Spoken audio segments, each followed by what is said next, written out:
Hi guys, this is Ali Abbas, and today we're back with Cat Kid Comic Club, and today we're reading Chapter 4, New Rules. Alright kids, things are getting out of control.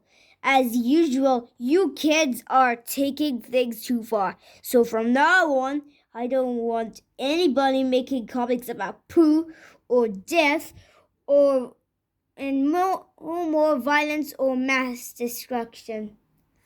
Can we write about diarrhea?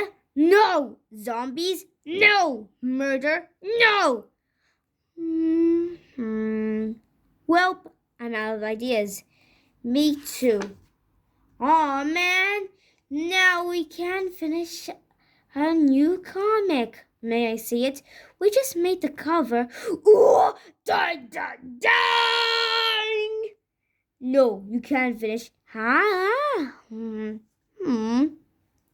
So from now on, everyone's comics must be wholesome and uplifting and good values and morals.